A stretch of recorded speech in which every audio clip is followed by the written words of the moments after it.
Bismillahirrahmanirrahim. Assalamualaikum.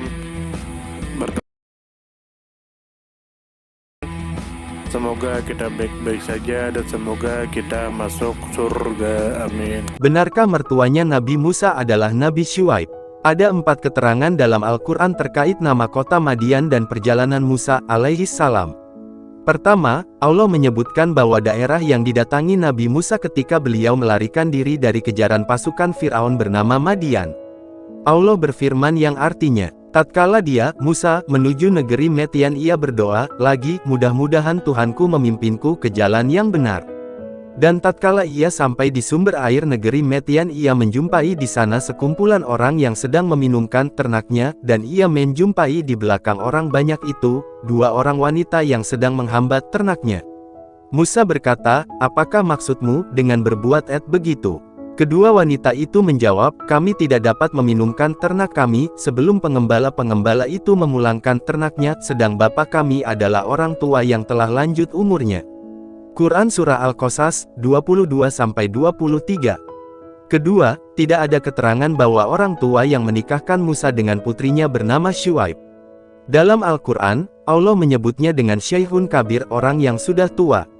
Allah berfirman yang artinya, Musa berkata, apakah maksudmu dengan berbuat begitu? Kedua wanita itu menjawab, kami tidak dapat meminumkan ternak kami, sebelum pengembala-pengembala itu memulangkan ternaknya, sedang bapak kami adalah orang tua yang telah lanjut umurnya. Quran Surah Al-Qasas, 23. Ketiga, Allah juga menyebutkan bahwa nama kota yang didakwahi Nabi Syuaib adalah kota Madian. Allah berfirman yang artinya, dan kami telah mengutus kepada penduduk Madian saudara mereka, Syuaib. Ia berkata, hai kaumku, sembahlah Allah, sekali-kali tidak ada Tuhan bagimu selainnya. Quran Surah Al-A'raf, 85. Keempat, bahwa rentang masa antara kaum Nabi Lut yang dibinasakan dengan kaum Nabi Syuaib radhiyallahu anhuma tidaklah jauh.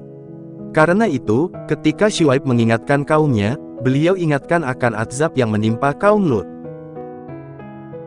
Allah berfirman yang artinya, mereka berkata, hai Syuaib, apakah salatmu menyuruh kamu agar kami meninggalkan apa yang disembah oleh bapak-bapak kami? Hai kaumku, janganlah hendaknya pertentangan antara aku dengan kamu, menyebabkan kamu menjadi jahat hingga kamu ditimpa azab seperti yang menimpa kaum Nuh atau kaum Hud atau kaum Soleh, sedang kaum Lut tidak pula jauh waktunya dari kamu. Quran Surah Hud, 87-89. Dan kita tahu, kaum Lut hidup semasa dengan Nabi Ibrahim. Dibuktikan dengan peristiwa ketika malaikat yang diutus menghancurkan kaum Lut, sebelum mendatangi Lut, mereka mendatangi Ibrahim alaihi salam. Berarti masa Nabi Syuaib berdekatan dengan masa Nabi Lut. Sementara Musa adalah keturunan Bani Israel, jauh dari zaman Ibrahim. Ibnu Katsir menyebutkan lebih dari 400 tahun. Musa jauh setelah Yusuf. Sementara Yusuf keturunan Yakub bin Ishak bin Ibrahim. Kita tidak tahu berapa generasi antara Ibrahim dengan Musa. Sehingga secara perhitungan waktu, aneh jika Musa bertemu dengan Syuaib yang zamannya berdekatan dengan Lut. Masuk ke keterangan dari hadis. Di samping informasi dalam Al-Quran, Nabi Shallallahu alaihi wasallam juga menyebutkan keterangan tambahan dalam hadis bahwa Nabi Syuaib adalah nabi dari Arab, yang berbahasa Arab. Nabi Shallallahu alaihi wasallam pernah menyampaikan beberapa hal terkait para nabi, di antara yang beliau sampaikan kepada Abu Dzar yang artinya adalah, ada 4 nabi dari Arab, yaitu Hud, Soleh, Syuaib, dan nabimu ini, wahai Abu Dzar. Hadis riwayat Ibnu Hibban dan dihasankan Al-Hafiz Ibnu Katsir dalam Al-Bidayah wa An-Nihayah, juz 1 halaman 120. Sementara diskusi antara Musa dengan mertuanya dilakukan tanpa penerjemah.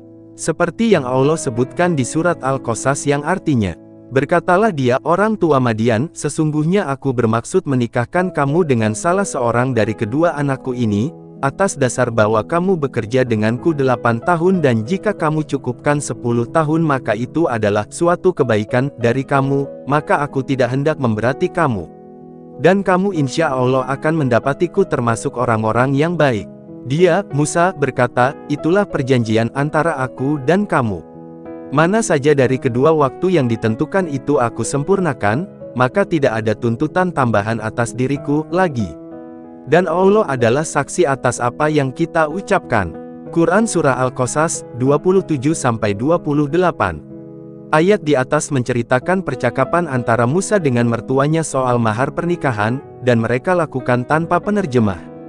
Jika mertu Musa adalah Syuaib, tentu berbeda dengan bahasa Musa. Karena Musa berasal dari Bani Israel yang bahasanya bukan bahasa Arab. Dari keterangan di atas, ada beberapa hal mendekati yang bisa kita simpulkan. Pertama, ada kesamaan nama daerah antara tempat dakwah Nabi Syuaib dengan mertuanya Musa, yaitu Madian. Kedua, mertua Nabi Musa adalah orang tua di Madian, dan beliau bukan Nabi Syuaib. Dan pendapat ini yang dinilai kuat oleh Ibnu Katsir dalam tafsirnya. Dengan pertimbangan surat Hud, ayat 89.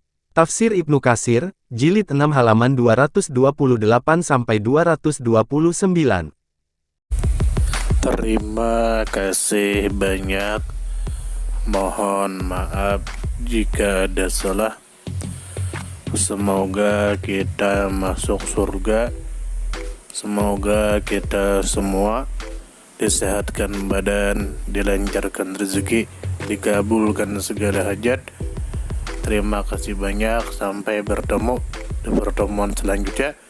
Salam damai. Terima kasih, semoga kita baik-baik saja, mohon maaf. Terima kasih, semoga kita baik-baik saja, mohon maaf.